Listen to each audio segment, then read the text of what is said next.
Ahora Noticias Tarde. Continúa grave el joven de 14 años que fue atacado por un compañero de curso. Todo esto en el colegio de Puerto Montt. La defensa del agresor, en tanto, insiste que no hay antecedentes que adviertan del ataque. La ministra de la Corte Suprema, Rosa María Maggi, recomendó remover a los 3 jueces investigados de la Corte de Apelaciones de Rancagua. Todo tras conocerse hoy los detalles de la investigación que se realizó al interior del organismo. Muy buenas tardes, junto a José Luis Repenning les damos la bienvenida a Ahora Noticias y vamos a partir revisando lo que ha ocurrido en la última jornada en Puerto Montt, porque aún continúan las investigaciones, se conocen nuevos detalles sobre el ataque realizado por un alumno al interior de su colegio. Bueno, el joven herido sigue internado en el hospital, fuera de riesgo vital, pero obviamente en estado de gravedad. Desde la región de Los Lagos nos informa en vivo Pablo Abarza. Pablo, ¿qué tal? Buenas tardes. Así es, ¿cómo están? Muy buenas tardes. Tú lo mencionabas, sigue grave, pero eso sí, fuera de riesgo vital, e incluso ya durante esta mañana se comenzaron a realizar una serie de exámenes para saber ya derechamente cuándo se le puede extraer la bala. Así de importantes son los exámenes que al menos se están realizando hoy en el hospital de Puerto Montt a este joven de 14 años y que finalmente, como se ha ido conociendo durante los últimos días, fue baleado en este caso por su propio compañero de primero medio. Ambos jóvenes de tan solo 14 años y que pasa en este colegio, el Patagonia College, acá en la zona oriente de Puerto Montt. En este caso se están realizando bastantes juntas, asambleas al menos entre los profesores, con la directiva. Incluso hace tan solo un par de minutos terminó esta primera sesión y ya finalmente se va a reanudar a eso de las 2 de la tarde. También las clases deberían comenzar mañana, así que eso es también clave para finalmente los apoderados saber finalmente qué es lo que va a pasar, cuáles van a ser las medidas de seguridad que finalmente van a adoptar y también lo más preocupante, las medidas de contención que van a tener con estos jóvenes. Pero también durante las últimas horas se conoció algo bastante importante. Están en estos minutos en el juzgado de garantía parte del Ministerio Público, el fiscal Sam Buchetti, y también en la defensa, para saber si finalmente este joven puede ser o no, va a ser revocada esta medida cautelar de arresto domiciliario total. Está buscando el Ministerio Público que sea internado en un centro del Sename y que no sea solamente esta vigilancia, sino que derechamente sea internado. Así que eso va a ser clave dentro de las próximas horas, 1 o 2 horas máximo, ya sabremos ese resultado. Pero ahora derechamente eso es lo más preocupante, al menos son los apoderados. Ellos han llegado, algunos al mismo colegio, han estado comunicándose a través de diversas plataformas, por WhatsApp principalmente, para saber cuáles son las medidas que van a tener con sus hijos principalmente. Eso es lo que más les preocupa en este momento, ya que van a comenzar las clases, bien digo, y finalmente van a tener este hecho que ha marcado no solamente a este colegio en sí, sino que también a todo Puerto Montt. Una comunidad bastante chica, son cerca de 700 alumnos, todos prácticamente del sector, y que finalmente terminan en esto, entre medio de esto, este hecho, esta balacera, donde este joven de tan solo 14 años termina baleando a uno de sus compañeros. Pero para más detalles, pasemos a escuchar las declaraciones de los propios apoderados. Me entero por las redes sociales y la verdad es que yo encuentro que en ese sentido la gente fue bastante descriteriada, porque el primer anuncio en redes sociales hablaba de una balacera. Yo llego, miro eso en mi teléfono, yo quedé consternada, o sea, para mí yo lo único que pensaba era llegar, dirigirme al colegio y poder buscar a mis hijos. Pero por eso yo de verdad que acuso a la falta de criterio de la gente. Reacción que finalmente tiene esta apoderada y también decenas de apoderados que llegaron de inmediato hasta el colegio. Uno de los más afectados obviamente eran los más pequeños. A ellos se les dijo que había un problema en el baño y que finalmente eso pudo haber sido el ruido. Así que también los sacaron, los tuvieron un rato en finalmente la biblioteca y ya derechamente cuando llegaron los apoderados los sacaron. Este joven de tan solo 14 años fue detenido a solo 400 metros de acá del mismo colegio. Así que también eso causó un alboroto tanto por la policía que estaba en el sector como también de los mismos apoderados que tenían este miedo de esta balacera al interior del colegio. Había muy poca información y que dentro de las últimas horas también hemos ido conociendo. Este detalle también de la carta que finalmente deja este joven, que ya había avisado el día viernes a alguno de sus amigos, le dice derechamente tanto lo que dijo el Ministerio Público, les había preguntado si querían seguir viviendo. Así fue la pregunta que finalmente le hizo a sus amigos, y también obviamente en horas de la mañana el día lunes les comenta que iba a realizar esta balacera y que pudo haber sido mucho más grave obviamente porque esta pistola, este revólver finalmente se traba, dispara una vez, agrede a este otro joven, a este compañero, pero al disparar a la segunda, tercera vez, derechamente el revólver ya no funcionó y ahí inmediatamente escapa. Lo sigue este profesor hasta al menos en la salida, se le da aviso a Carabineros y se detiene prácticamente a los 12, 3 minutos acá a solo cuadras del colegio. Lo principal ahora es lo que está revisando el Ceremi, es la calidad de educación y también en la convivencia escolar en este colegio en sí, que durante los últimos años ha ido bajando el ranking. Pero para más detalles pasemos a escuchar a la Ceremi de Educación. Sí, los directores, los equipos deberían tener la facultad al menos de poder revisar las mochilas, ellos están atentos a lo que está pasando, pueden ver situaciones de riesgo. Hemos visto también cómo se ingresan armas blancas a los establecimientos educacionales, cómo también se generan peleas y pueden sacarse, ¿cierto? Yo creo que cualquier apoderado va a estar de acuerdo en que para la seguridad de su propio hijo sean revisadas las mochilas.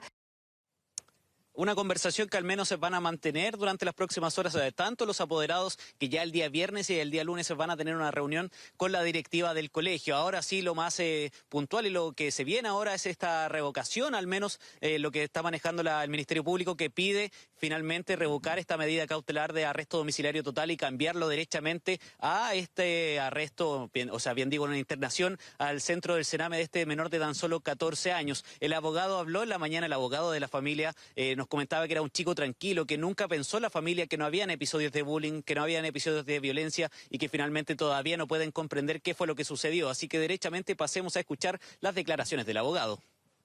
En este momento ellos se encuentran en su casa.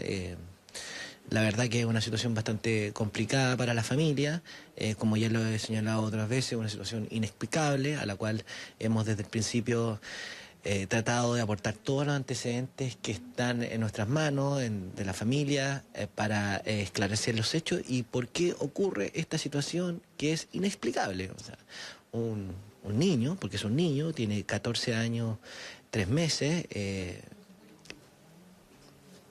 un niño que no ha tenido ningún tipo de problema previo, no es un niño que tenga contagio criminógeno, es un niño con una familia totalmente normal, padres normales, en el colegio nunca un problema mayor.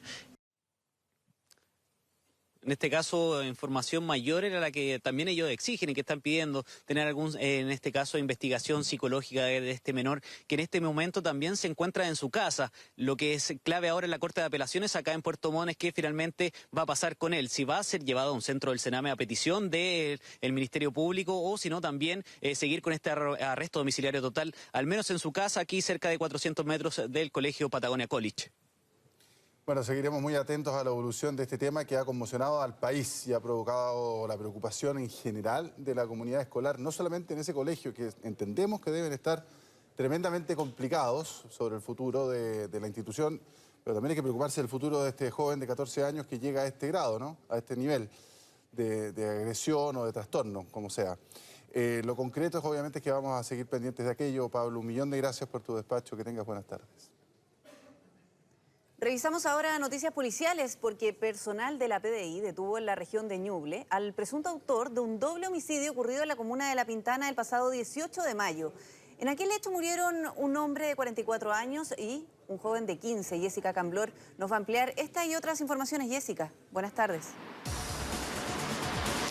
Hola, muy buenas tardes. Recordemos que este doble homicidio generó nuevamente, pero ahí en la comuna de La Pintana, uno de los denominados narcofunerales. Estaba el sujeto detenido, escondido en Quillón puntualmente, en la casa de familiares. Hasta ese punto del sur del país llegó a buscar de cierta manera protección cuando se entera de que estaba siendo buscado por la Brigada de Homicidios de la Policía de Investigación que lideraba las diligencias para aclarar este doble crimen. Las víctimas, recordemos sus nombres: Cristian Muñoz Alcaide, que es el adulto, y también un menor de 15 años. El detenido fue identificado como Ricardo Armando Díaz Díaz, tiene 25 años, se encontraba protegido por familiares, como les mencionaba, y el origen de esta riña que termina con la muerte de estas dos personas se basó en la pérdida de un teléfono celular.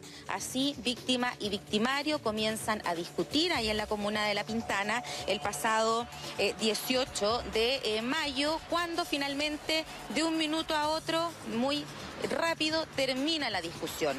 Pensaron que todo había quedado hasta ese punto, pero no, porque el adulto fallecido fue a buscar ayuda y es así que llega con un grupo de sujetos a encarar nuevamente a la persona que actualmente está detenida por la Policía Civil, grupo en el que estaba presente también el adolescente que fallece producto de varios impactos de bala que recibió. La persona detenida tiene antecedentes previos por homicidio y también homicidio frustrado. Incluso él estuvo condenado a 12 años de cárcel por homicidio, pero tuvo buena conducta y finalmente esta decisión del tribunal cambió, cumplió tan solo 8 años y sale allí con una medida cautelar de firma mensual, proceso que abandonó justamente durante este mes. Tenemos declaraciones por parte de la Policía Civil y también voz de la alcaldesa de ahí de la comuna de La Pintana. El autor de este hecho había salido de la región metropolitana, de acuerdo a un trabajo realizado por oficiales de esta unidad, por lo que se practicaban diligencias tanto en la quinta región como en la región del Biobío, estableciendo que en un domicilio, camino a Quellón, se encontraba el autor de este delito. De verdad quiero felicitar a la PDI, a la institución, porque en el plazo de 2 semanas lograron detener a este señor que mató a 2 personas. Para nosotros todas las vidas son vidas como tal y por lo tanto esto significa también una mayor tranquilidad. No olvidemos que en casos como estos siempre viene la venganza. Sin lugar a dudas esto hoy día no ocurrirá porque este señor, que es un delincuente que tiene antecedentes, estará tras las rejas. Claro, sujeto detenido en el sur de nuestro país, se aclara de cierta manera entonces este doble crimen que conmocionó a la comuna de La Pintana y el autor va a ser formalizado durante esta tarde en el Centro de Justicia de Santiago. Los quiero invitar ahora a cambiar de tema, a seguir revisando como siempre la agenda policial del día y vamos hasta la comuna de Santiago porque allí se está buscando la ayuda social que puedan recibir lo más pronto posible las familias que quedaron damnificadas después de un incendio que destruyó 3 viviendas, en total 200 metros cuadrados consumidos por el fuego en una emergencia que se dio ahí en la intersección de Cueto con San Pablo. El fuego avanzó de manera muy rápida, básicamente por los elementos de la construcción propia de estas 3 viviendas, pero también por los que se utilizaron para crear subdivisiones y así arrendar a las familias que quedaron sin techo en este minuto. Son más de 15 las personas damnificadas, también la emergencia dejó algunas personas heridas, 9 puntualmente, 5 menores y 4 adultos que fueron trasladados y reciben hasta esta hora atención médica tanto en la posta 3 como también en el hospital Félix Bulnes en el caso de los niños que resultaron con problemas en sus vías respiratorias. Pudimos conversar en el lugar con bomberos después de que controló esta emergencia. Se está quemando una de las 3 propiedades que terminaron por dañarse. Está evacuando personas, obviamente había fuego y mucho humo. Bomberos tuvo que rescatar aproximadamente a 10 personas de las 3 propiedades. Fueron derivadas por Carabineros y por el SAMU 12 personas entre la posta 3 y el Félix Bulnes, 5 menores y 7 adultos. El incendio fue de aproximadamente 200 metros cuadrados de fuego. Es un incendio complejo, ya que cada una de las 3 propiedades está subdividida. Los quiero invitar ahora a recordar imágenes que se captaron ayer afuera del Instituto Nacional, donde hubo una jornada lamentablemente de nuevos incidentes protagonizados por encapuchados. Incluso esa situación de violencia derivó en que hoy simplemente las clases fueran suspendidas en ese recinto que queda muy cerca del Palacio de la Moneda. Bueno, dentro de ese contexto recordemos también personas que se encontraban registrando estos incidentes captaron la agresión que sufrió una fotógrafa que se encontraba registrando con su aparato de trabajo las detenciones que se daban al interior de este emblemático establecimiento educacional.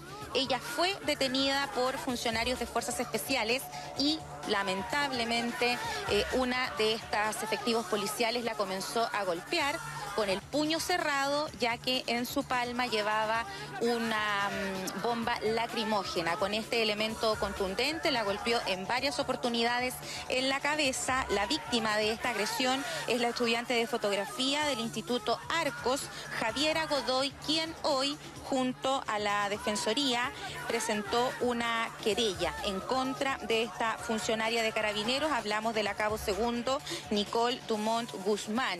Incluso dentro del registro de la imagen se ve cómo sus otros compañeros de fuerzas especiales intentan evitar esta agresión que quedó registrada por varias cámaras que se encontraban capturando los minutos de esos incidentes y detenciones afuera del Instituto Nacional. Pudimos conversar con ella, con la estudiante de fotografía, se encuentra en buen estado de salud, y también con el abogado que lideró toda esta presentación de querella. Esto se da en el contexto, recordemos, de reiterados incidentes en el Instituto Nacional. De hecho, puntualmente los de ayer terminaron con 11 personas detenidas que también van a tener que enfrentar la justicia, pero también llama la atención la actitud de esta funcionaria de fuerzas especiales que la agrede a esta estudiante de fotografía y que motiva la presentación de esta querella. ¿Tenemos declaraciones? Revisemos. Pero un hombre y una mujer me toman de los brazos, me estrellan contra un arco de fútbol que había dentro del Instituto Nacional en el patio, me empiezan a tirar el pelo y luego cuando salimos, cuando me iban a llevar al retén, me llega una tercera persona, una carabinera, y me golpea 2 veces con una bomba lacrimógena en la frente. Es una detención ilegal, la génesis es una detención ilegal, posteriormente los golpes que se vieron por todas las redes sociales y después las vejaciones injustas, que son 8 horas detenidas en circunstancias que lo pudo constatar el Instituto Nacional de Derechos Humanos, en donde a nosotros nos parece que hubieron un montón de irregularidades y lo hacemos reflejar en la querella. Vamos a quedar atentos a las novedades que se den en torno a este caso, primero por la investigación que se está llevando adelante por parte de Carabineros con respecto al accionar sumamente agresivo de esta funcionaria de fuerzas especiales, y también qué ocurre con la querella que fue presentada por la fotógrafa agredida en conjunto con la Defensoría Popular, todo esto apoyada por el abogado Lorenzo Morales, a quien también escuchábamos ahí en las declaraciones. Bien, vamos a ver entonces en qué queda todo eso. Muchas gracias, Jessica, por tu completo informe. Buenas tardes. Si vive en la zona central, mire por la ventana. Se acerca el invierno y ya llegan las bajas temperaturas. Por esto, las autoridades dieron a conocer las medidas y recomendaciones para evitar enfermedades durante esta temporada. Sobre todo, obviamente, las respiratorias, que han registrado un importante aumento durante este año. Todos los detalles se los vamos a preguntar en vivo a Clarisa Muñoz. Adelante, Clarisa. Con Parca te vemos, así que suponemos que hace frío y hay humedad. Mira, no hace tanto frío como esperábamos, pero salimos hoy día, todos los que estamos, los periodistas de calle, estamos todos con Parca hoy día esperando la lluvia que en cualquier momento podría desatarse. Hasta ahora caen algunas gotas en Santiago, pero todavía estamos esperando ese frente que tanto han anunciado las autoridades. Precisamente hoy día hacían una pauta al respecto, comentaban sobre de qué manera se está preparando la ciudad para abordar este frente, pero antes de eso quisiera comentarles qué está pasando en este momento con las enfermedades respiratorias que están muy ligadas con el frío, también con la mala calidad del aire. Es por eso también que es tan importante esta lluvia que estamos todos esperando. Pero ¿cuál es la situación hoy con las enfermedades respiratorias? Lamentablemente hay un importante aumento respecto al año pasado. Hay aproximadamente un 30% más de consultas que en el año 2018. Esto también quiere decir que a la larga esto podría reflejarse también en una mayor cantidad de hospitalizaciones, por ejemplo, mayor cantidad de niños afectados. ¿Y cuáles son los virus que más se están viendo en los distintos recintos hospitalarios por estos días. Principalmente en niños está muy presente el virus sincicial y en adultos ha habido un importante incremento también de casos de influenza. Hay que hacer hincapié en este tema porque la influenza es una enfermedad que puede ser prevenible con una vacuna que el Ministerio de Salud pone a disposición de los grupos de riesgo de manera gratuita. Estamos hablando de los niños, de los adultos mayores y también de las mujeres embarazadas con más de 14 semanas de gestación. Sin embargo, nos comentaban también que este año la tasa de vacunación ha sido más baja que el año pasado. ¿Por qué? Hay, dicen, una multiplicidad de factores, pero recordemos que el año 2018 hubo un importante brote de influenza en el hemisferio norte, principalmente en Estados Unidos, y eso hizo que aquí se despertaran todas las alertas. Se agotaron en ese momento en prácticamente todos los vacunatorios de Santiago, por ejemplo, la vacuna para prevenir la influenza, y eso este año ha estado lejos de ocurrir. Nosotros pasamos incluso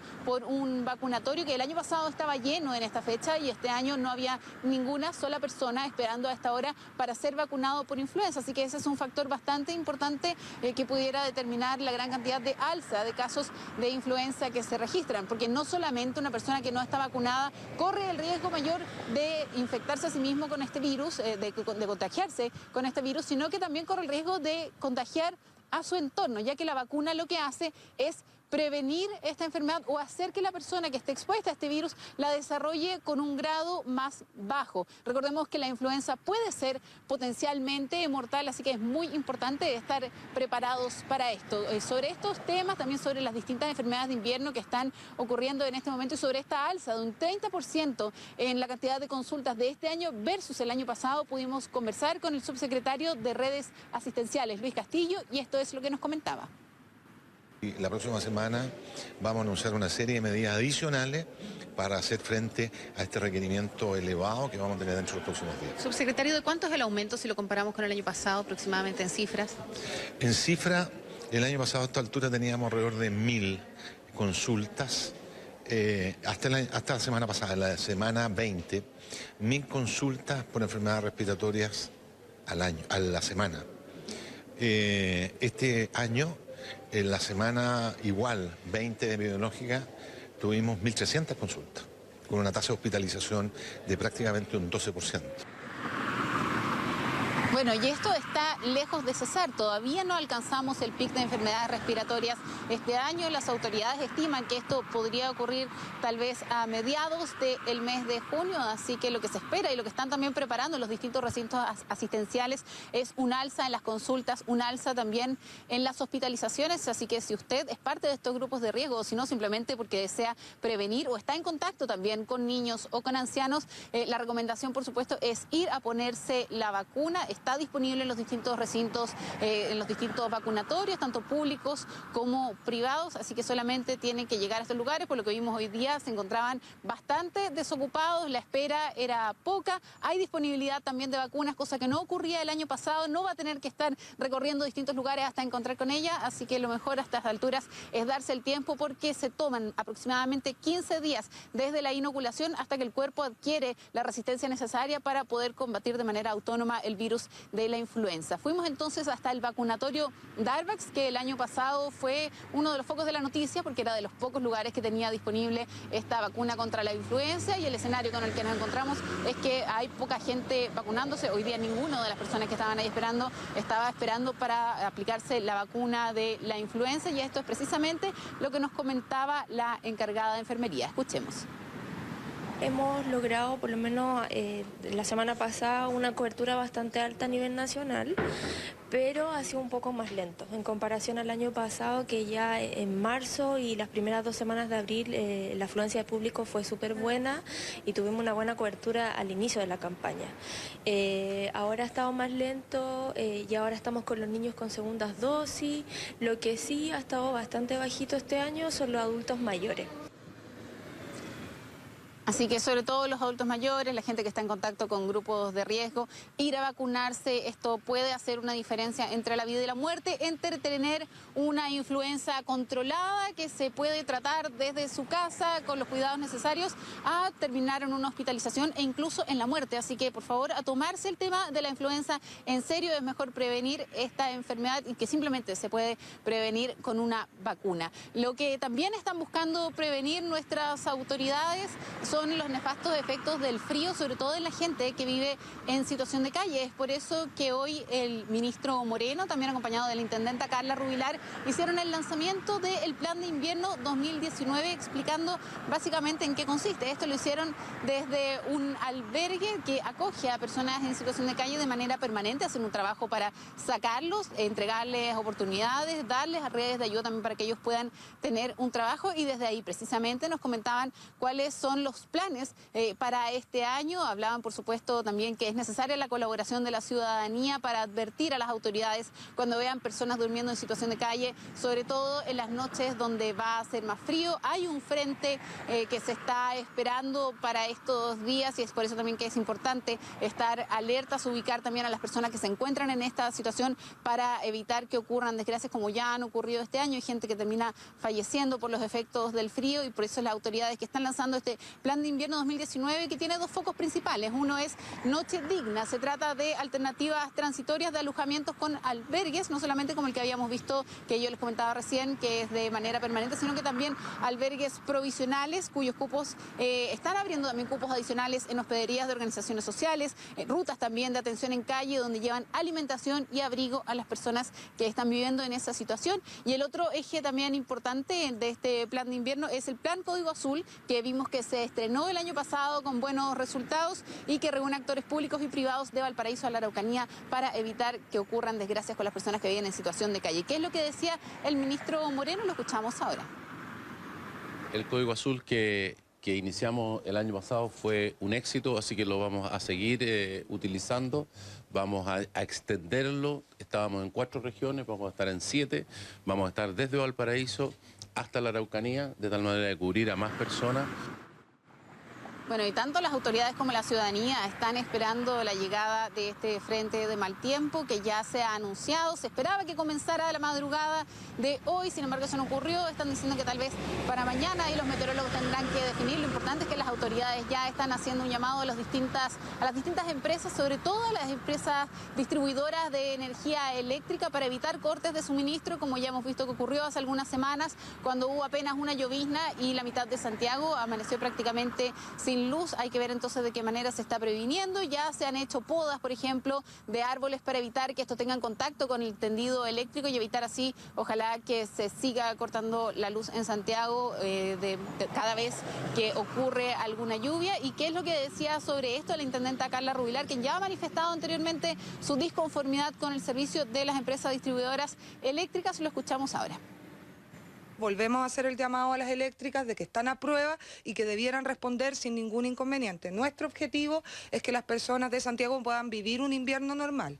No corresponde que las personas en Santiago estén preocupadas por una lluvia de invierno pensando en que se le puede cortar el suministro. Y estamos fiscalizando, estamos en permanente contacto, monitoreando con la Superintendencia de Electricidad y Combustible. Bueno, es de esperar que este monitoreo, que esta fiscalización dé buenos resultados para que cuando ya comience por fin este anunciado frente no ocurran hechos que lamentar, como puede ser el corte de suministro eléctrico al que lamentablemente nuestra ciudad ya se está viendo acostumbrada cada vez que llueve en nuestra capital. Perfecto, Clarisa Muñoz, 1.000.000 de gracias por tu reporte. Que tengas buenas tardes. Chao, Clarisa. Buenas tardes. Bueno, y a raíz de lo mismo... De frente a frentecito. Exactamente, sí, se debilitó, pero de todas maneras vamos a tener un día amenazante. De todo eso nos va a explicar y nos va a contar el por qué Gianfranco Marconi. Yo primero quiero preguntarte qué pasó con mis sopaipillas, que todavía has prometido para el día de hoy. A ver, las sopaipillas eran para hoy en la tarde porque se venía la lluvia. Aunque caigan 2 gotas voy a hacer la sopaipilla igual. Ah, ya, muy bien. Sí, entonces mañana las tendremos acá. Yo cumplo mis pronósticos. Ese fue un palo, Priscila. Como quede, No lo sé. Ese fue un palo, Priscila. No, sí, yo te creo todo porque siempre hay una respuesta de qué pasa con los sistemas Y frontales. justamente la vamos a ver ahora. Ahora, mi paraguas está feliz. Tu paraguas está feliz porque Sí, está pero lo tranquilo. sacaba a pasear hace rato.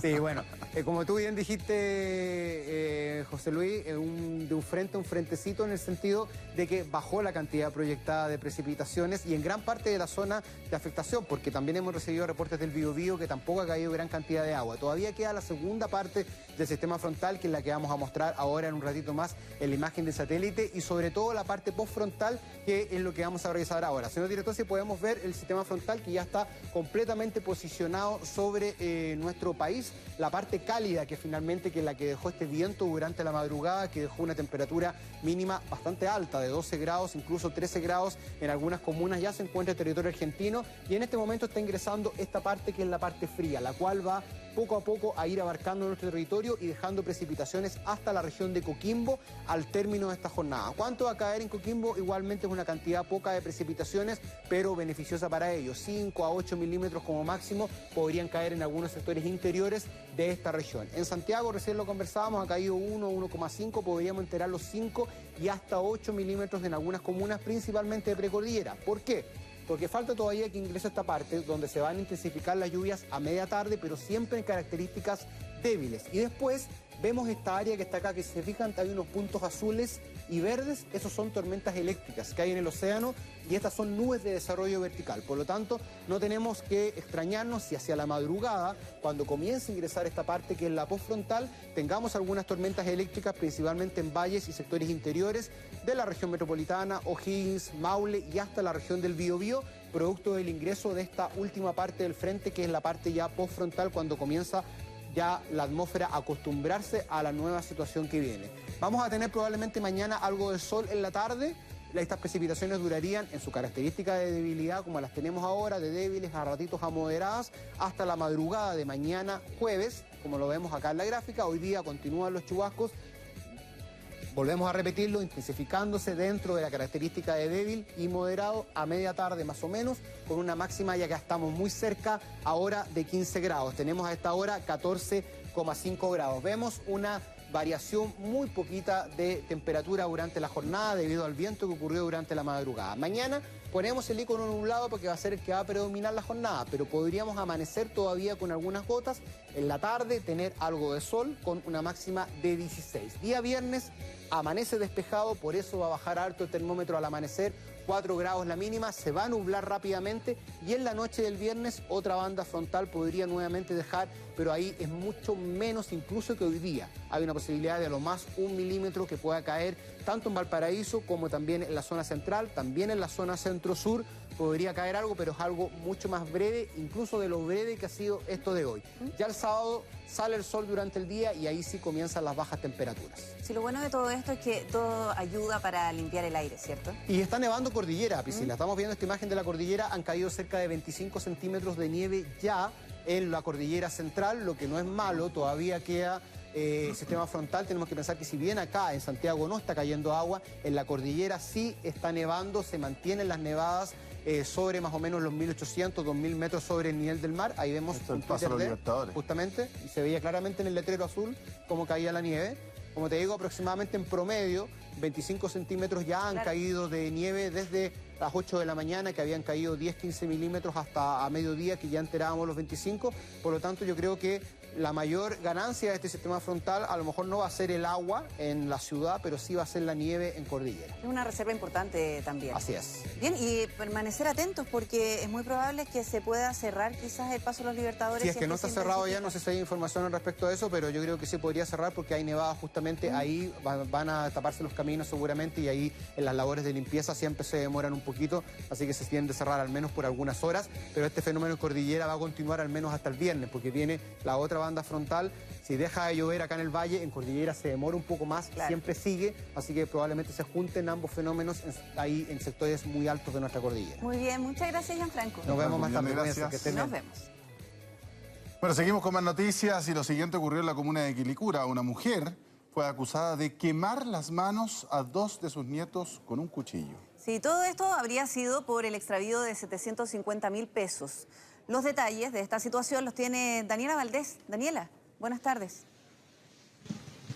Hola Priscila, José Luis, es lo que va a tener que investigar entonces la Fiscalía luego que el día de ayer en el colegio de estos niños de, como ustedes decían, 6 y 8 años, se alertara a Carabineros sobre que 2 de sus alumnos habían llegado con algunas lesiones al colegio. Es la profesora quien se da cuenta que los niños venían con algunas lesiones en sus manos y da aviso a la asistente social para así dar paso a un protocolo que tiene el colegio de avisar a Carabineros cuando ocurren estas cosas. Se da orden de detención a esta mujer de 54 años que es la abuela de estos niños y además de otros 4 hermanos, porque fíjense que ella hace mucho tiempo había peleado por la tuición no solo de estos 2 niños, sino que además de otros 4 hermanos. Ella estaba a cargo de ellos, era la apoderada porque el padre de los niños trabajaba fuera de Santiago y no estaba durante el día de ayer. Ellos viven solamente con esta abuela y su padre. Bueno, Carabineros llega hasta el domicilio, detiene a esta mujer y es ahí donde finalmente escucha este relato que entrega el colegio y que había sido contado por los niños a la asistente social, que según lo que ellos cuentan, esta mujer habría decidido entonces quemarlos utilizando un cuchillo caliente, producto de que no encontraba un monto de 750 pesos que estaban perdidos en su domicilio. Es por eso que ella les consulta y al no tener respuesta decide entonces hacer esta acción que yo les comentaba, va a ser por supuesto investigado por la justicia, pero que el día de hoy la llevó a ser formalizada por el delito de lesiones menos graves, entonces, y que también el tribunal decidiera que ella no puede estar en contacto con los niños, además de que tiene que someterse a una terapia para controlar impulsos e ira. Otra de las cautelares que decidió el tribunal finalmente fue la firma mensual y el arraigo nacional por los 90 días que va a durar la investigación. Vamos a partir escuchando las palabras que hubo el día de hoy del colegio, quienes alertan este protocolo y además de Carabineros.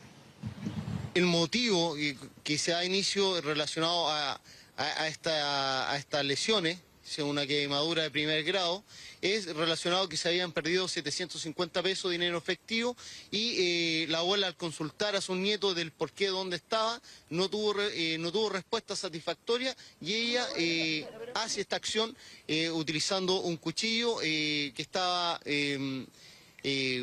calentado. La señora es muy preocupada por sus nietos. De hecho, ella no tiene solamente a los 2 nietos, sino que tiene a 5 nietos que ella cuida y siempre se ve muy preocupada y los niños siempre vienen impecables. Ahora, sí que hizo lo que se dice que hizo, lo cuestiono y me cuesta creerlo y entenderlo. Para mí fue como sorprendente que la abuela haya hecho eso con sus nietos.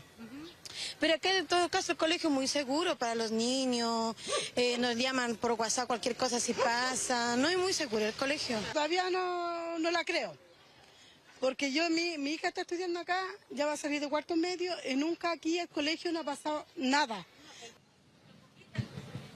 Va a ser la justicia la que investigue este caso, porque la verdad es que el día de hoy estaban muy sorprendidos no solo los vecinos, sino que también los apoderados de este colegio. Decían que en varias ocasiones habían visto a esta señora de 54 años llevar a sus nietos al colegio y que la verdad en ningún caso se veía algo que pudiese dar una señal de que los niños pudiesen estar siendo maltratados o que por lo menos llegaran mal cuidados al colegio, que ellos conocían la historia, que ella había pedido la tuición de estos niños y que por lo mismo les parecía un poco extraña la situación que había sido conocida, pero que sí les parecía muy bien el actuar del colegio de tener estos protocolos y acudir rápidamente a Carabineros ante alguna sospecha que tenga que ver con alguna herida o lesión de algún niño. Les decía yo que el tribunal de todas formas ha decidido que los niños tienen que ser apartados de ella y hoy día nos comentaba la familia que van a ver la posibilidad de que la abuela deje de vivir en su domicilio y que quede en el cuidado de una tía, lo que de todas formas complica bastante al padre de la familia, que es el único que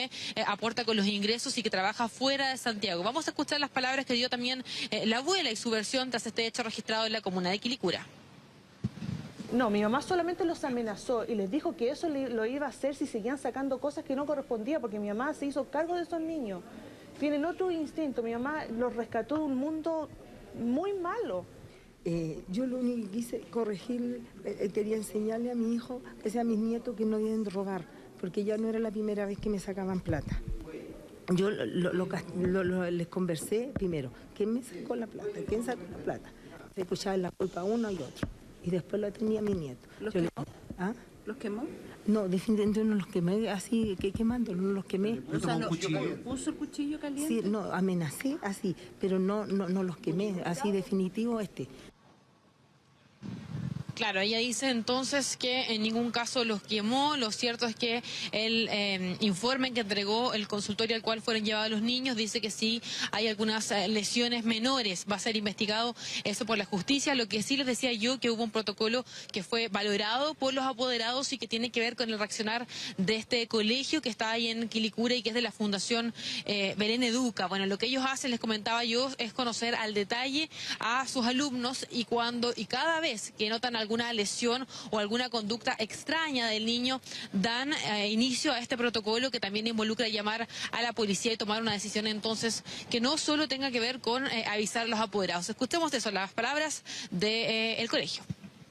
El colegio dispone de medidas de apoyo a los estudiantes siempre cuando ocurren este tipo de situaciones u otras, donde están en riesgo, donde ocurre algún tipo de situación más delicada. Y parte de ese tipo de ayudas es que hay a disposición un equipo detrás de convivencia constituido por la psicóloga del colegio, asistente social, que disponen acciones en favor de los niños y también en favor de las familias. Acá hay una familia que obviamente sufre y una situación que afecta más allá. Por lo tanto, el colegio está a disposición con este tipo de profesionales que están apoyando respecto a lo que ocurrió. Si bien probablemente la sanción o esta amenaza que hace la abuela no es la adecuada, es algo que va a investigar entonces la justicia, y este protocolo funcionó de buena forma, es lo que es valorado por lo menos por los apoderados hasta ahora, cuando también se ha decidido que ella no pueda quedar al cuidado de los niños y lo van a ver cómo pueden arreglarse para que sea una tía entonces quien cuide a estos 6 niños. Priscila, José Luis. Sí, Daniela, qué importante es llegar a la verdad de todo esto. Es una situación bien compleja, ella se hace cargo de sus 6 nietos y hay que ver si efectivamente su versión tiene consistencia, también creyendo también lo que dicen los niños. Sobre todo, me imagino que el testimonio de quienes las conocen va a ser fundamental para la investigación. Es muy grave el asunto. Muchas gracias, buenas tardes. Buenas tardes. ¿Qué le parece que nos comuniquemos con Leonardo Acuña para que nos dé cuenta de lo que sucedió en un restaurante que fue asaltado, tuvieron un robo, y nos va a contar obviamente esta historia? A ver, Leonardo, cuéntanos de qué se trata. ¿Cómo están ustedes? Esta es la calle San Martín, ¿no? ¿Cómo están ustedes? Muy buenas tardes.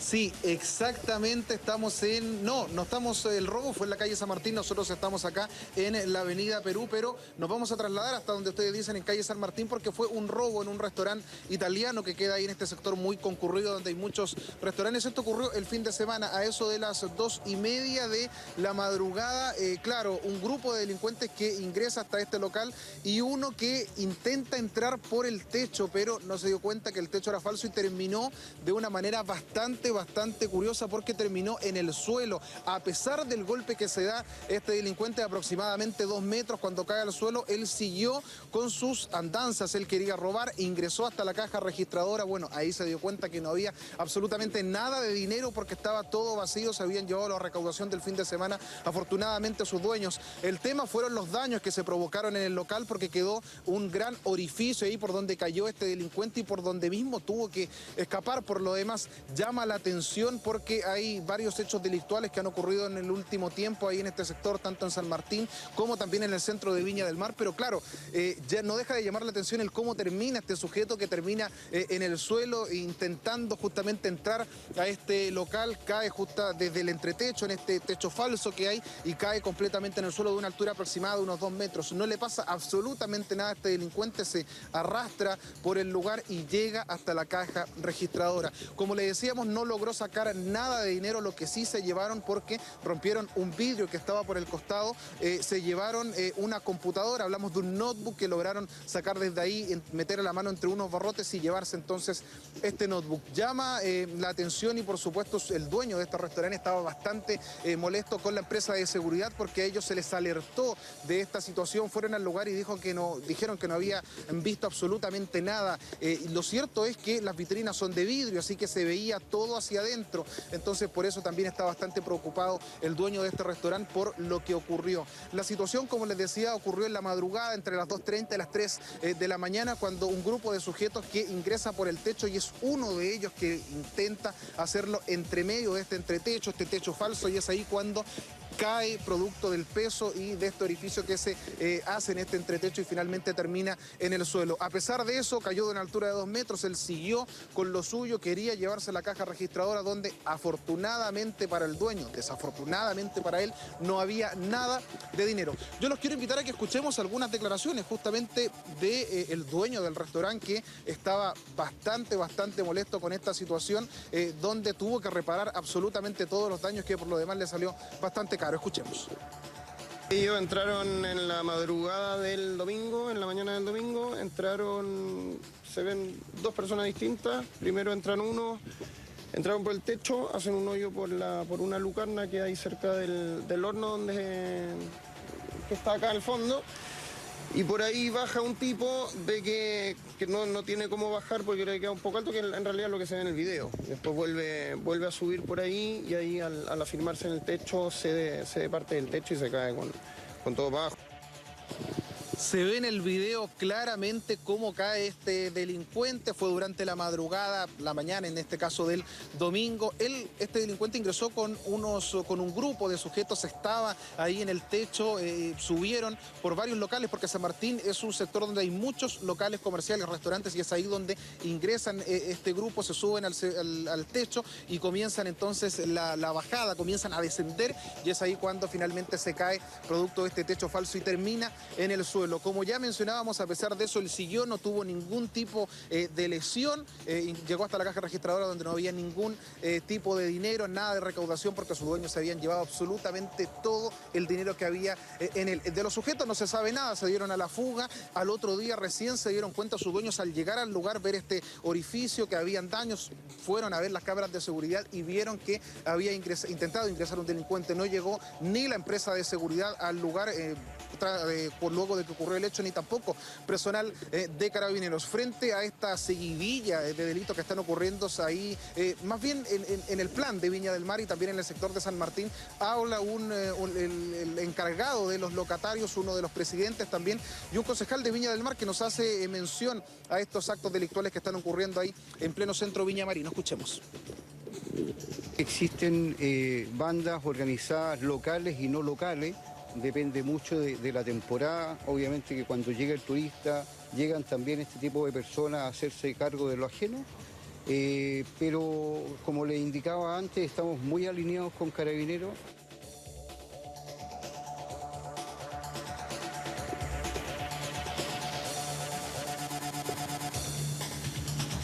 Ahí estaban las declaraciones, entonces lo mencionaba ahí, que son parte de las situaciones que están ocurriendo durante el fin de semana, también en la semana, en estos locales ahí de San Martín, un sector muy céntrico donde llegan, como ya les decía, bastantes personas, pero esto ocurrió durante la madrugada del día domingo. Lo decíamos, de los sujetos no se sabe absolutamente nada, se dieron a la fuga, personal de Carabineros no llegó al lugar, ni tampoco la empresa de seguridad.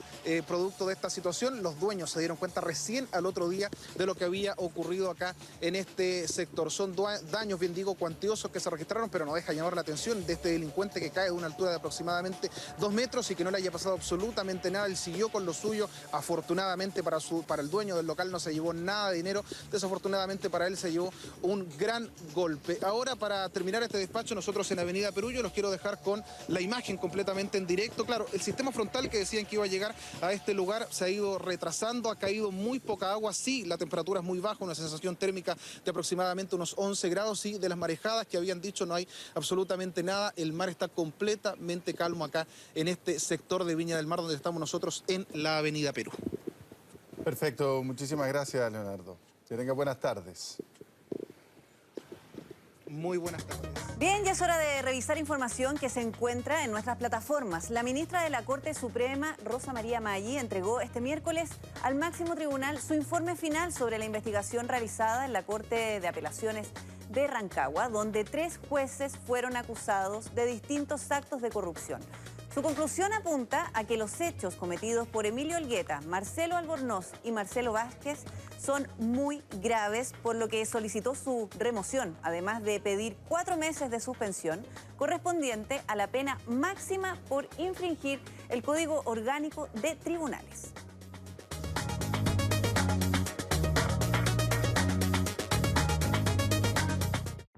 Red Compra está presentando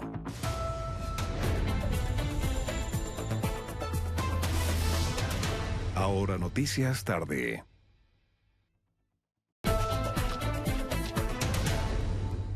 Muy bien, ya estamos de regreso y le contamos que esta jornada fue presentado el programa de transporte Red en regiones, específicamente en el Biobío. En la ciudad habrá buses eléctricos y de alto estándar. Estas novedades y otras informaciones de la gira presidencial por el sur del país se las preguntamos en vivo a Maribel Retamal. Adelante, Maribel, buenas tardes. Hola, ¿qué tal? Muy buenas tardes. Claro, el sistema de transporte Red llegará a regiones y será precisamente la ciudad de Concepción, la ciudad elegida para que debute este nuevo sistema de transporte público en regiones. Un sistema que, recordemos, está actualmente ya en marcha en la capital de nuestro país. Así lo anunció el presidente Sebastián Piñera durante esta jornada. Él llegó precisamente hasta la Intendencia Regional. Ahí habían 12 de estos buses que van a comenzar ya a circular por las calles de Concepción el próximo año. Se trata de una flota en total de 25 buses eléctricos. Claro, la pregunta, ¿cuáles son las características de estos buses eléctricos? La principal, decía el presidente Sebastián Piñera, entrega una energía limpia, no contamina. Además, también estos buses ofrecen diversas comodidades para los usuarios, como por ejemplo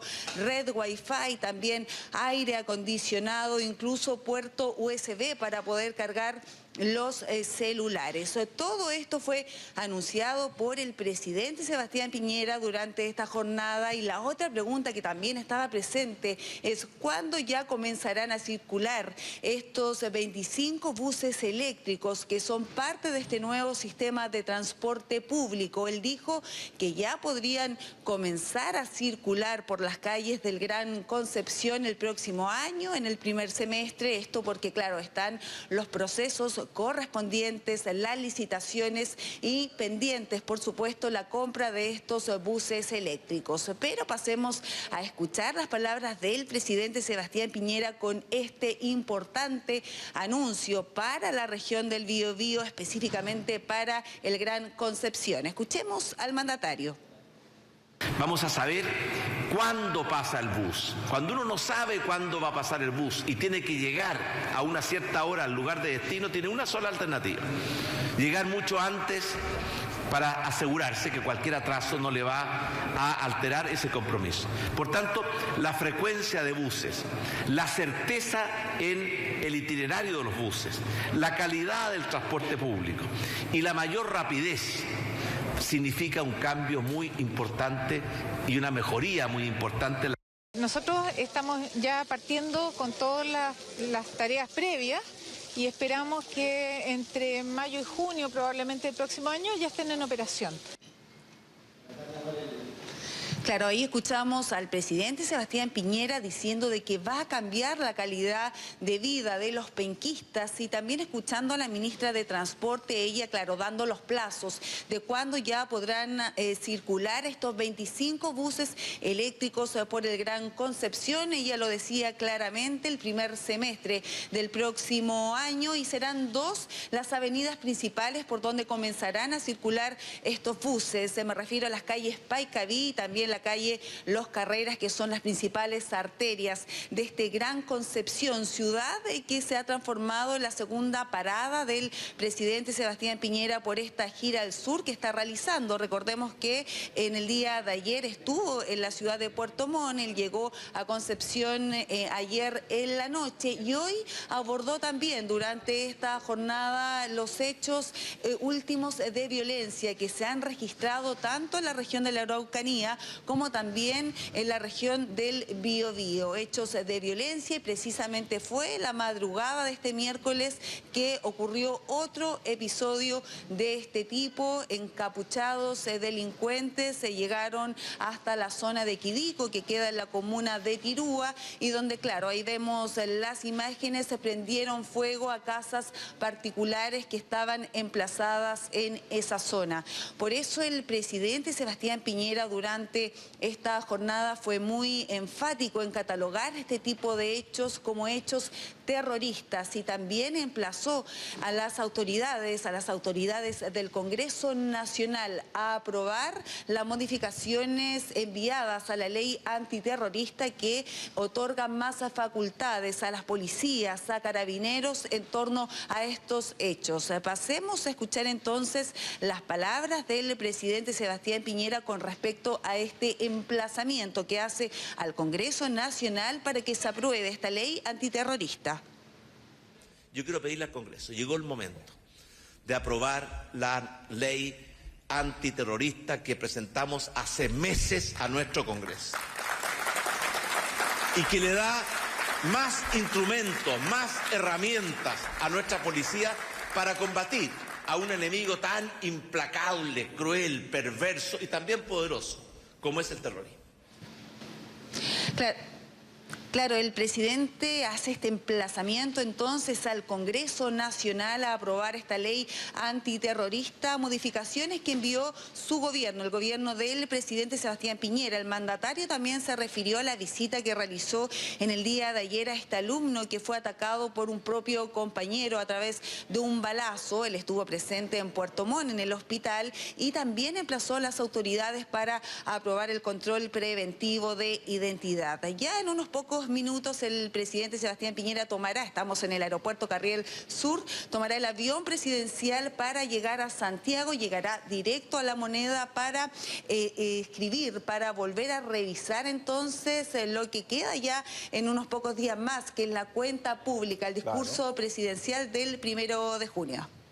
De todas maneras, va a estar trabajando arduamente junto a sus asesores, especialmente del segundo piso, a quienes les van a ayudar a redactar este mensaje al país, que de forma inédita va a ser entonces este día sábado a las 20:15 de la noche. Ahora transmisión especial, por cierto, de Mega Plus y Ahora Noticias. Muchas gracias, Maribel Retamal.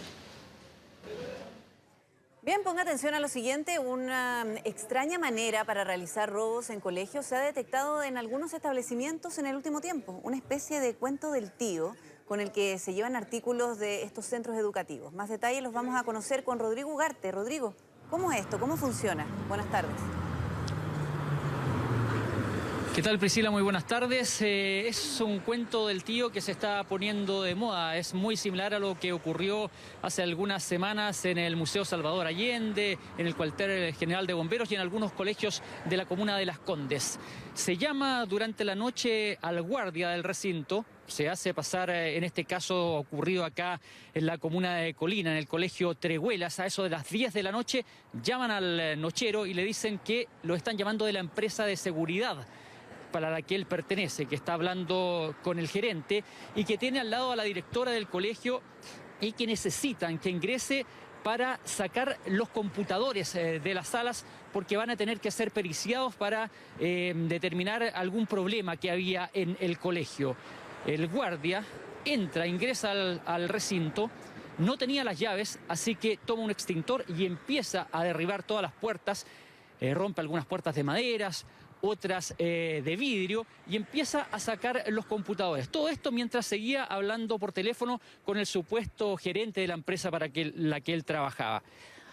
A eso de las 1 de la mañana llega un Uber y le piden que cargue algunos de los elementos que le habían pedido sacar del colegio y el Uber se los lleva a una dirección determinada. Luego de eso le dicen que siga recorriendo las salas para sacar otros elementos que van a necesitar. Continúa en esto. A las 5 de la mañana llega un segundo Uber acá al colegio Trehuelas en el sector de Lo Pinto, en Chicureo, y cargan nuevos materiales y se los lleva. Así que no llega ningún delincuente, solamente unos Uber que hacían una carrera que a ellos les habían pedido solicitar que tenían que trasladar unos elementos del colegio. Pero al conductor del Uber que llega en segunda instancia, eso de las 5 de la mañana, le parece muy raro esto que hayan subido unos notebooks y otros computadores de escritorio, más unas impresoras a su auto y le hayan pedido que lo llevara a un punto determinado en la comuna de Huechuraba. Cuando se dirigía al punto, se cruza con una patrulla de carabineros y les advierte que le parece bastante raro lo que le han pedido llevar estos computadores. Carabineros llama al sector de Chicureo, llegan el personal territorial hasta este colegio y ahí se dan cuenta y queda al descubierto este cuento del tío. Pero hay cosas extrañas en esto que no están calzando con los otros casos que han ocurrido en los recintos que le dábamos cuenta antes, en el cuartel general de bomberos, en el Museo Salvador Allende y en los colegios de Las Condes. Acá el guardia no tenía las llaves y derribó las puertas. Le pidieron que sacara instrumentos musicales de la sala de música que no tenían nada que ver con los computadores que le habían pedido periciar, y también los cargó en el auto. Así que la persona, el nochero del colegio, va a pasar detenido, al menos por el delito de daños a la propiedad privada, ya que se calcula que los daños que hizo al derribar las puertas y las mamparas superan los 30 millones de pesos. Así que vamos a escuchar lo que nos dijeron los carabineros y el fiscal que se apersonó acá en el colegio Trehuelas de Colina. En primera instancia tenemos se configura una estafa telefónica. La OCAR y el personal nuestro está haciendo las pericias para determinar qué efectivamente pasó. Básicamente rompe las puertas, rompe mamparas, todo. Ingresa a las salas de clase, a la oficina de los profesores y empieza a sacar cosas. Y ahí empieza esta historia, porque después llegan dos automóviles Uber contratados, está dentro de la investigación, no sabemos por quién en estos momentos, y se llevan, al menos el primer auto de estos, se llevan básicamente instrumentos musicales que se encontraban en una de las salas.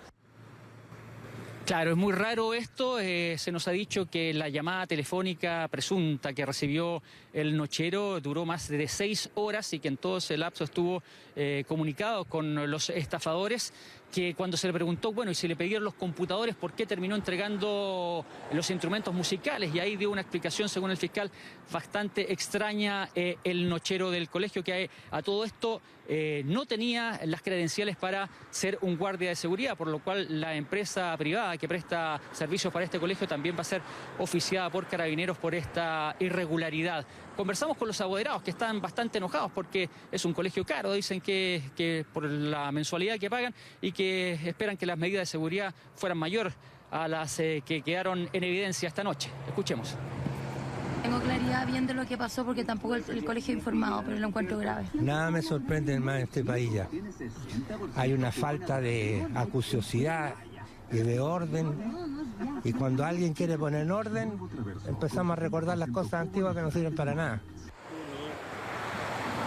Bueno, vamos a ver qué determina la investigación. Si estamos ante esta modalidad que está prosperando este cuento del tío para que los nocheros entreguen computadores y otras cosas, o se trata de un delito diferente el ocurrido acá en la comuna de Colina. Vamos a tener un amplio informe en la edición central de Ahora Noticias de esta noche. Claro, en el que podría haber habido una coordinación, dices tú. De todas maneras, es importante investigarlo a fondo. Gracias, Rodrigo. Buenas tardes. Raro el caso, ¿eh? Oiga, mire, la Cámara de Diputados aprobó por 116 votos a favor, 16 abstenciones, el proyecto de ley que endurece las penas contra el robo con intimidación, conocido como el portonazo. Bueno, discúlpeme. Este proyecto, que tenía urgencia por parte del gobierno, recibió la aprobación de la sala respecto a las enmiendas que hizo el Senado. Javiera Ponce, en vivo, nos va a contar más detalles de lo que se vivió en sala. ¿Qué tal, Javiera? Buenas tardes.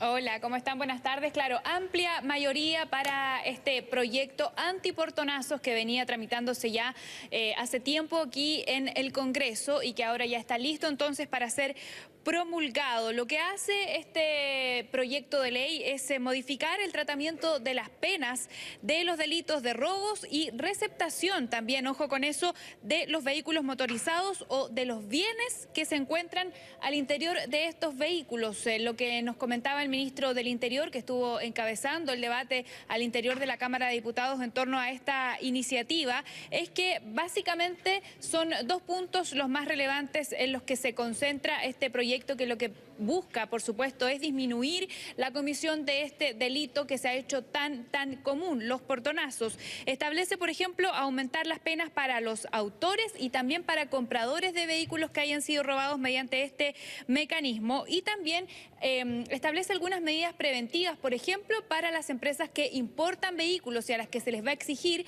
que estos automóviles tengan ciertos dispositivos como GPS o cortacorriente, en fin, que permitan que sea mucho más complejo para los delincuentes, por supuesto, llevar a cabo este delito. Además de proporcionar algunas mejoras en las medidas para investigar estos hechos. 4 a 5 años de cárcel es lo que podría arriesgar quien compre un vehículo que haya sido robado mediante el método del portonazo, y lo que se establece también, y que es muy importante, en cuanto a cuando uno de estos delitos se comete con un niño al interior del auto, por ejemplo, o de una persona que no puede valerse por sí misma. Hemos visto muchos casos de situaciones así, en que van niños al interior de los vehículos y que a los delincuentes esto finalmente no les importa y se trasladan, a pesar de eso, con un menor a bordo del auto. Eso va a significar, a partir de la promulgación de esta normativa, de 10 a 20 años de pena. Así es que eso es lo que hace básicamente esta iniciativa legal, que fue aprobada, decíamos, por 116 votos aquí al interior de la Cámara de Diputados. Endurecer las sanciones, no solo para quienes cometan estos delitos, sino también, por supuesto, para quienes adquieran vehículos que hayan sido obtenidos mediante el método del portonazo. Escuchemos al ministro del Interior, ¿les parece?, que nos entregaba más detalles sobre los cambios entonces que se van a establecer en el Código Penal a raíz de la aprobación de este proyecto aquí en la Cámara de Diputados. Estamos aumentando la penalidad y creando nuevas figuras delictuales para efecto de tener más herramientas para que nuestras policías y especialmente los fiscales ante los tribunales de justicia puedan mejorar y ser más eficaces en la lucha contra la acción de los delincuentes y especialmente en el caso del delito de portonazos. ¿Qué es lo que espera el gobierno a propósito entonces de la aprobación de este proyecto? Es por supuesto que las cifras de portonazos se vean ampliamente disminuidas. Eso es algo que habrá que analizar, por supuesto, una vez que entre en vigencia esta iniciativa anti-portonazos que acaba de ser aprobada hace poquitos minutos acá en la Cámara de Diputados. Pero les contamos también que ha habido otras informaciones, por supuesto, aquí en el Congreso, muy noticioso como siempre, y partió temprano a las 9 de la mañana con la renuncia del diputado de Renovación Nacional, René Manuel García, a la presidencia de la Comisión de Tierras Indígenas. Recordemos, hace exactamente 2 semanas, el diputado García estuvo envuelto en una amplia polémica, primero por sus dichos al interior de esa comisión que él presidía, y en la que varias diputadas lo acusaron de haber sido ofensivo. Recuerden ustedes esta frase de los pantalones que él manifestó a la diputada Parra y que le valió entonces que las diputadas pidieran que él fuera censurado de la presidencia de la Cámara de la comisión ahí en la Cámara de Diputados.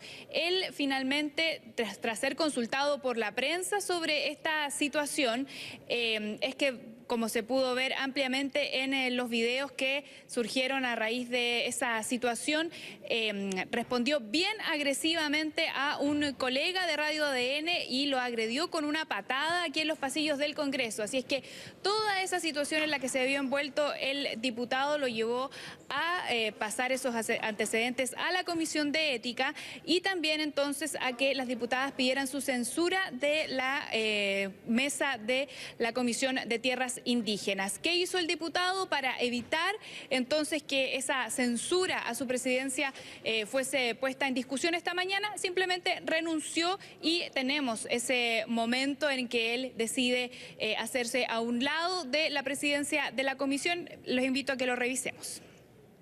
Señor secretario, voy a presentar mi renuncia indeclinable en este video. Muchas gracias. De todas maneras, yo me voy a permitir. Claro, el diputado dice, voy a presentar mi renuncia indeclinable en este momento, se para y se cambia de puesto y es entonces el diputado Naranjo del Partido Socialista quien debe asumir la presidencia por ser el más antiguo al interior de la Comisión de Tierras Indígenas. Conversamos con el diputado García, que se ha visto envuelto en toda esta polémica, los invito a que lo escuchemos. Porque tengo la facultad de hacerlo y ante la censura prefiero renunciar. Tan simple como eso. Y la comisión trabajó perfectamente, no hubo ningún problema y lo que queremos en la comisión es armonía para poder investigar el mandato que nos dio la sala. Por lo tanto, ejercí la voluntad que tiene un parlamentario de poder renunciar. Eso es todo. Parece muy adecuado que así haya sido, ya que infringió claramente el mandato de esta comisión en la sesión pasada al pretender que discutiéramos sobre la constitucionalidad o inconstitucionalidad de la comisión. Es decir, yo planteé la llamada moción de censura, que es impugnar en definitiva su presidencia, así que parece muy adecuada su renuncia. Claro, porque no fueron solo las ofensas de las que lo acusan las parlamentarias, sino que también esta agresión contra el periodista de radio ADN, esta patada que le lanza ahí en los pasillos del Congreso, que además de llevarlo a la Comisión de Ética, también lo han visto envuelto en varios cuestionamientos aquí por sus mismos pares al interior de la Cámara de Diputados. 1.000.000 de gracias, Javiera. Buenas tardes. Buenas tardes.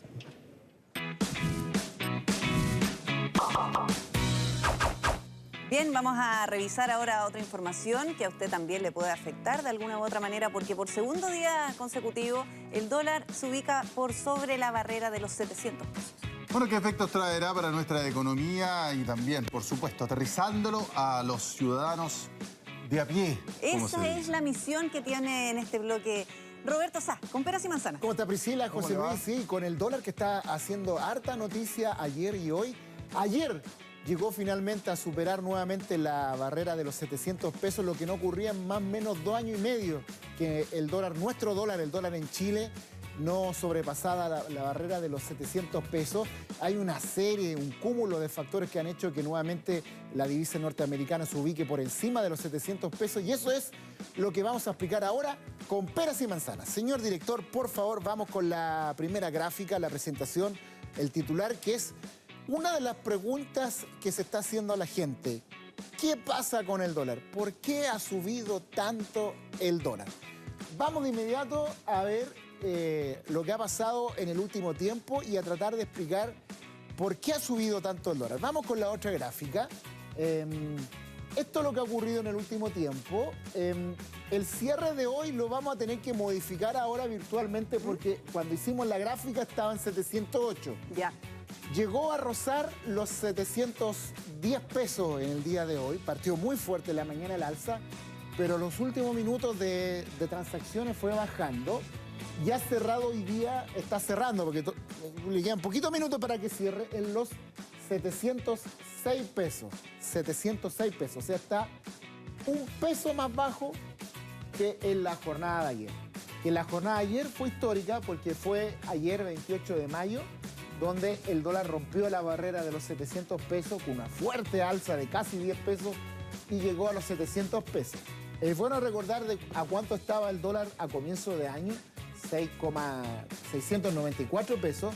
Luego en febrero tuvo una caída y de ahí fue subiendo, hasta llegar entonces en el día de hoy, insisto, en los 706 pesos, no los 708, este fue el precio del corte que hicimos cuando realizamos esta gráfica. Vamos a la otra presentación para ir explicando entonces los factores, para ir viendo por qué ha subido tanto el dólar en nuestro país, para que la gente lo vaya entendiendo un poco. En primer lugar, esta guerra comercial entre China y los Estados Unidos es lo que ha hecho que el dólar suba en todo el mundo. ¿Por qué sube el dólar producto de esta guerra entre China y Estados Unidos? Porque esta guerra, que es una guerra comercial, no una guerra bélica, produce incertidumbre. Al provocar incertidumbre, los grandes inversionistas se van de las acciones, venden las acciones, por eso caen las bolsas, y se van a otros instrumentos que para ellos puede ser más seguro. Y el dólar siempre, toda la vida, ha sido una moneda de refugio. Entonces se van a comprar dólares. Muchos inversionistas comprando dólares, el dólar sube. Entonces ahí está. Esto de la guerra comercial ha hecho que baje el cobre además. Y como siempre lo recuerda José Luis, cuando baja el cobre, sube el dólar. Y viceversa, si sube el dólar, baja, si sube el cobre, baja el dólar. En este caso, ha bajado el cobre y eso también hace que el dólar suba de precio. Pero ojo, que no solo aquí, Priscila, José Luis, no solo hay factores internacionales que están haciendo que el dólar en Chile suba. También hay factores domésticos que vamos a explicar, que tienen incidencia en el dólar. Una es el bajo crecimiento económico en Chile. La economía este año no ha andado tan bien como se esperaba. El primer trimestre con un crecimiento de 1,8, 1,9%. Hay muchas dudas de si vamos a llegar a este objetivo del gobierno de un 3,5%. Y por lo tanto, el lunes el Banco Central, en un informe de las reuniones que tiene para ver la tasa de interés, el costo de la plata, el costo del dinero, señaló que ellos ven posible un recorte de esa tasa, o sea, bajar el costo del dinero, que los créditos sean más baratos, para estimular esta economía que anda lento. Y si se recorta la tasa de interés, eso también hace que el dólar suba. Por lo tanto, es otro de los factores que está presionando para que el tipo de cambio en Chile suba. Entonces, aquí con todo esto, yo quería agregar lo que yo le explicaba el otro día, la pregunta del millón, que lo hacen a cada rato y hoy día, oye, ¿va a seguir subiendo el dólar? Necesito comprar dólares porque en las vacaciones de invierno voy a ir a Buenos Aires, a Río de Janeiro, a Lima, qué sé yo. ¿Se acuerdan el datito que dimos esa vez? Que anduvimos bien, la jugamos. Dijimos que era mejor que comprar. Era mejor comprar porque todos esos factores no se ve ninguna posibilidad que cambien y todos esos factores hacen que el dólar vaya a seguir subiendo. No, y así porque ocurrió. sigue la guerra comercial, continúa con la incertidumbre y el tema del bajo crecimiento económico se ve bien difícil, aunque el gobierno sigue siendo optimista. Para llegar al menos a un 3,5 este año tendríamos que seguir creciendo en los próximos meses a un 5%. Así es. Al menos. Por lo menos. José Luis, tú también querías preguntar algo de eso. No, es básicamente reforzar lo que tú decías, porque mientras esto no se solucione, los grandes inversionistas, recordemos que la economía del mundo hoy día ya, desde pasaditos mediados del siglo XX, ya dejó de ser el padrón oro, sino que la economía del mundo se mueve bajo el padrón dólar, la divisa más importante del mundo. Entonces, efectivamente, una salvaguarda de los grandes inversionistas es compro dólares y eso, al comprar dólares se retiran de la economía, hay menos disponibilidad, sube el precio. Y todo esto pareciera no detenerse, entonces, un poco apuntando a lo que decías tú, se ve poco claro que la tendencia alcista, o que esté sobre los 700 pesos, vaya a cambiar mucho. Así es. Ahora, ojo que hoy día además justamente coincidió, el Banco Central entrega los resultados de una encuesta que hace alrededor de 60 operadores financieros, gente que está ahí en el mercado viendo la bolsa, el dólar. Y una de las preguntas que le hace, ¿cómo ven ustedes el dólar? Aquí tenemos los resultados, puede ser una buena forma de ver qué es lo que va a ocurrir con el tipo de cambio. Para responder esa pregunta, ¿qué va a pasar con el dólar? ¿Va a seguir subiendo?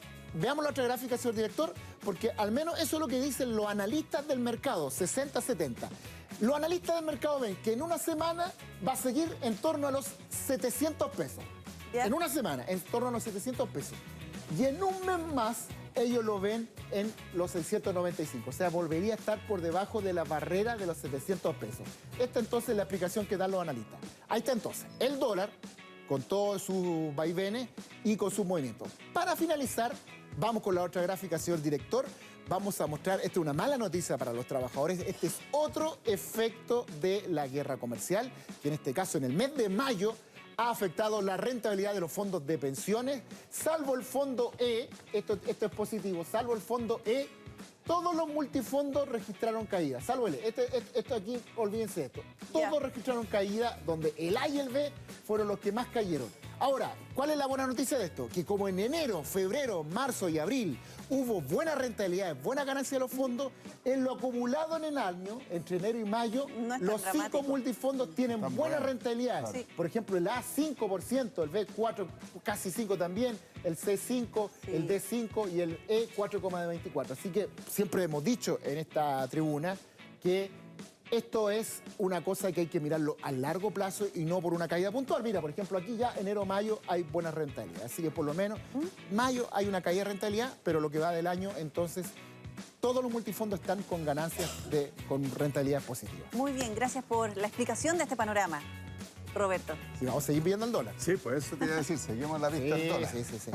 Mientras se acercan además las vacaciones de invierno, con muchos viajes. Y la compra de televisores para el Mundial. Pues, por ejemplo, para la Copa América y Mundial Femenino, ojo. Buenas tardes. Buenas tardes, Roberto. Bueno, ponga atención a lo siguiente, esa es nuestra invitación. Distintos usuarios de redes sociales de la región metropolitana han reportado problemas relacionados, adivine con qué, Con el corte de energía eléctrica a raíz de la caída de precipitaciones. Uy, no ha caído nada de lluvia. Bueno, según reportó Enel, el problema se registra en el sector de Villa Nuevo Amanecer hasta Locañas, donde afecta a un 2,5% de clientes de La Florida, un 3,4% de Peñalolén. Y si quiere conocer los detalles, no duden en visitar nuestro sitio ahoranoticias.cl. Menos mal se debilitó la lluvia. No, que llueva. Sí, sé que está. Ya, revisemos información internacional. Por supuesto. Mariana Smith, ¿cómo le va? están? Hola, Cambio Mariana. del equipo, rápidamente. Muy bien. Sí, bien, fíjense, con la mirada muy puesta en nuestros vecinos, porque el gobierno de Mauricio Macri enfrenta su quinto paro general que se extenderá por 24 horas. En estos momentos hay piquetes en puntos claves de Buenos Aires, pero principalmente la movilización se ha hecho notar con el no funcionamiento del transporte público, como buses, colectivos, trenes, metro, incluso no despegan los vuelos de los aeropuertos. La medida llevada adelante por la Confederación General del Trabajo también alcanza a los colegios públicos, al comercio, bancos, entre otros sectores como los hospitales, donde solo atienden para emergencias. Es por eso que es muy poco el movimiento que hay en la capital. Este nuevo paro es en rechazo a las políticas del gobierno y cuenta con la adhesión de 70 gremios de los más radicales de la Confederación que responden a partidos de izquierda y también movimientos sociales. Esto ocurre casi un mes después del paro que realizaron el 30 de abril los gremios liderados por el secretario general de Camioneros, Hugo Moyano. Justamente él ya ha hablado e hizo una nueva advertencia a Macri. Dijo que si sigue con esta política económica, seguirán ellos con los paros. Ellos reclaman contra los aumentos de las tarifas, ¿verdad? Lo que le llaman el tarifazo de los servicios públicos, el aumento de la pobreza y el desempleo, también el alto nivel de inflación. En medio del paro, Macri ha participado en una ceremonia del ejército donde llamó a dejar atrás el pasado y miremos el futuro. Los invito a escuchar algunas declaraciones de los afectados y quienes también participan en esta movilización. ¿A qué se dedica? Camionero. Camionero. Bueno, o sea que hoy de paro. No, es obvio. O sea, también el trabajador estamos repudiando todo lo que está pasando con este gobierno. Los ajustes, los despidos, prácticamente nos está matando. ¿Siempre arriba de la moto? Sí. Bueno, mucho más fácil, porque si no, si tenés que tomar un colectivo o algo, no hay nada hoy. No, con la moto se hace todo más fácil. Por más que uno no esté de acuerdo con las políticas que están empleando, desgraciadamente hay que salir igual. ¿Está complicada la calle hoy para moverse? Al no haber camiones está liviana, pero demasiada cantidad de autos. Sí. Bueno, nosotros estamos aquí expectantes con la lluvia que todavía no se ha hecho notar. Pero miren lo que está pasando en los Estados Unidos. Los tornados no dan tregua a los norteamericanos. En las últimas horas se formaron más de 10 de estos fenómenos que han destruido, mire la magnitud, todo lo que han encontrado a su paso. En esta oportunidad, una de las localidades más afectadas ha sido Kansas City, donde 11 personas han resultado heridas. Según los meteorólogos, 2 de estos embudos de viento se formaron con una diferencia de solo 30 minutos, dando muy poco tiempo a la comunidad y a los automovilistas a reaccionar para escapar de su trayectoria. El aeropuerto, por ejemplo, de la ciudad debió cancelar sus vuelos. Tras el paso de la tormenta, llega la calma, pero con un escenario, como usted ve, devastador. Decenas, si no cientos de casas y automóviles completamente destruidos. Para dimensionar lo que significa estar en el momento peak de la temporada de tornados en Estados Unidos, le contamos que en el medio oeste del país ya se han registrado 300 de estos fenómenos en los últimos 12 días. Sobre todo en Oklahoma, partes de Pensilvania y Nueva Jersey también están bajo avisos en alerta por este fenómeno. ¿Se imaginan? Nosotros, claro, vivimos otro tipo de fenómeno, pero enfrentar en 12 días 300 tornados... No, es devastador. No sabes para dónde arrancar, ¿no? Claro. Y miren los resultados. Bueno, seguimos en ese país porque hay un duro golpe a una importante investigación en Estados Unidos que involucra al presidente Donald Trump. Esta mañana ha renunciado el fiscal especial Robert Mueller al Departamento de Justicia. El anuncio lo hizo semana después de haber terminado la investigación en torno a los supuestos lazos entre Rusia y la campaña de Trump para que fuera electo presidente. En su alocución dijo que no se pudo determinar si es que el mandatario cometió un crimen, pero no tiene la seguridad, ojo con eso, de que no lo hizo. Aclaró que el Poder... Exacto. Él aclaró que el Poder Judicial le impide presentar cargos por crímenes federales contra un mandatario en funciones.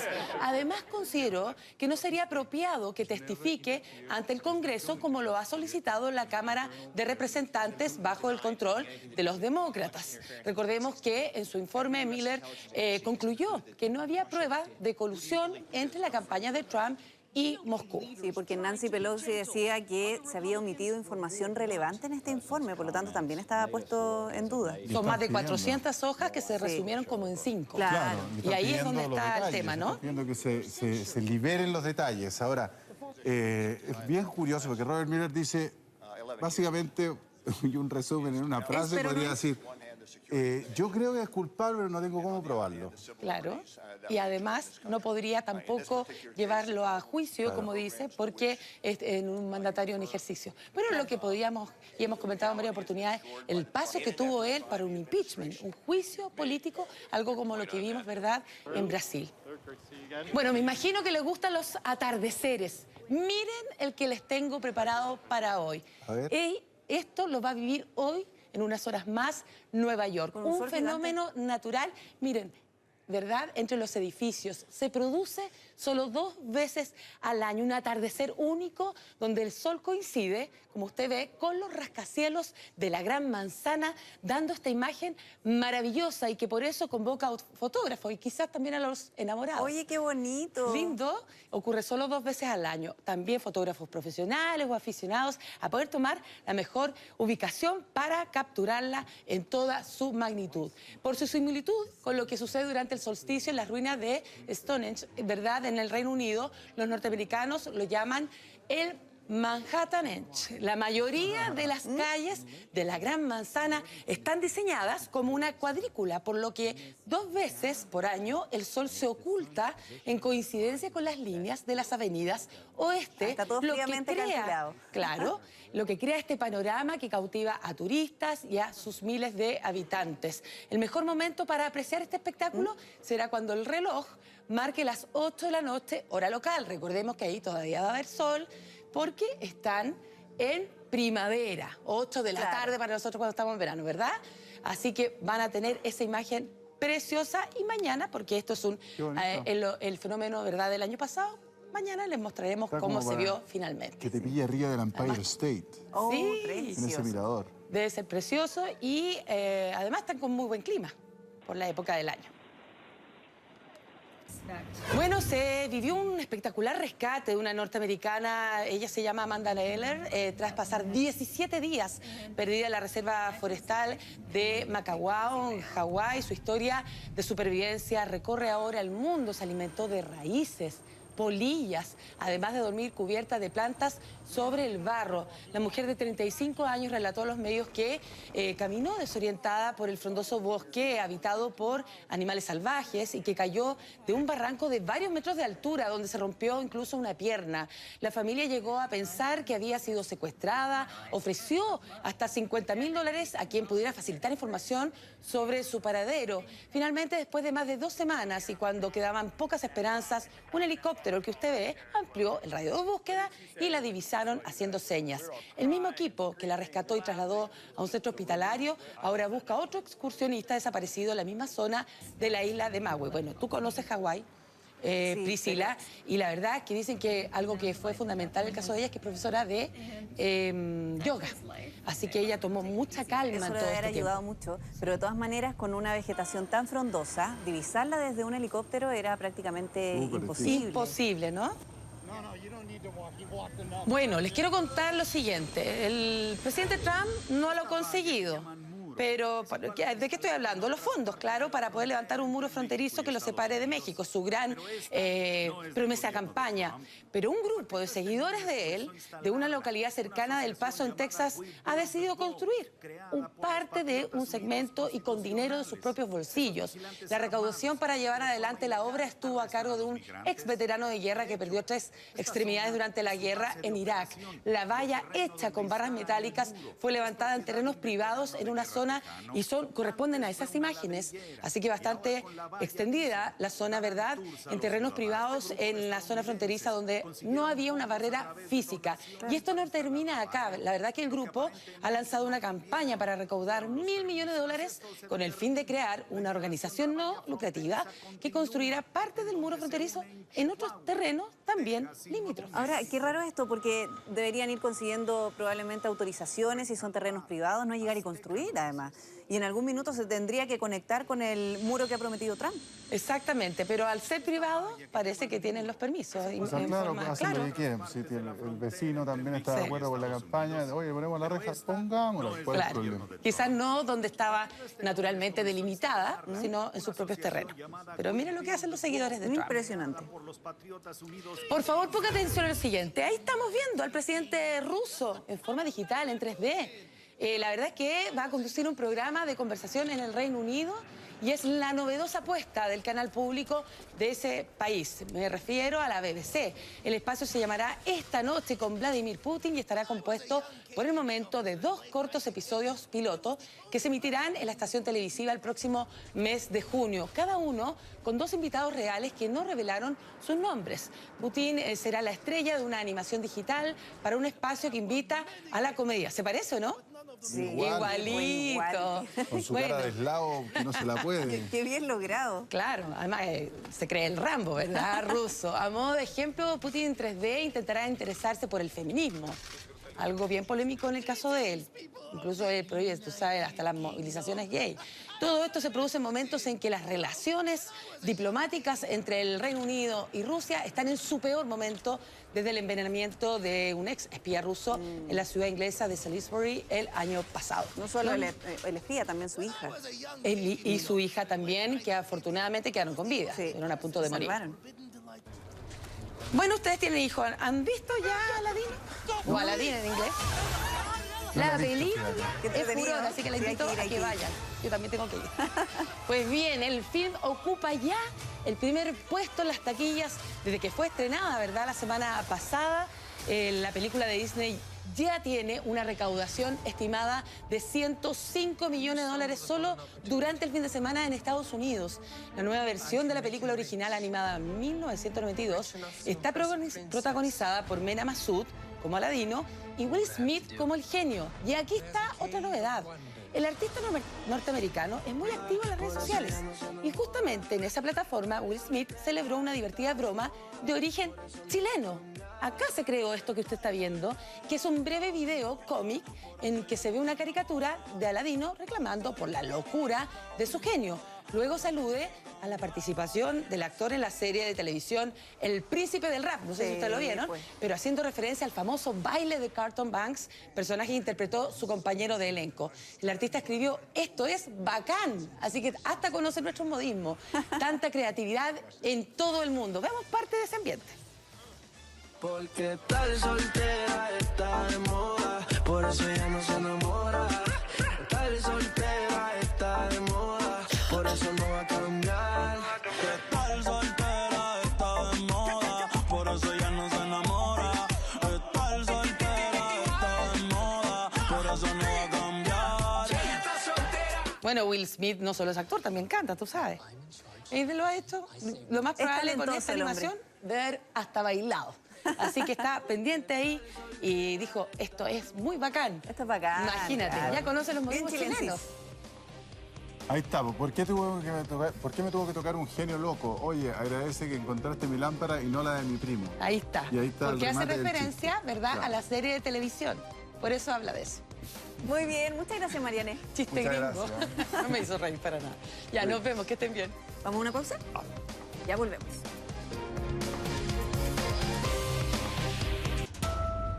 Muy bien, llegó la hora de despedirnos, tremendamente agradecidos de su compañía y, por cierto, dejando a los invitados a que continúen con nosotros. Sí, pues en nuestras plataformas digitales puede ir actualizando la información del día minuto a minuto y a las 9:10 de la noche, aquí mi compañero junto a Soledad Neto, encargado de darles las noticias más importantes de la jornada. Y pasó el dato. ¿De acuerdo? A las 7 de la tarde, bien, lo que faltaba a través de Radio Infinita en la 100.1. Sí, es verdad. Mucho trabajo queda por delante, José Luis. Así es. Y esté muy bien. Chao, gracias.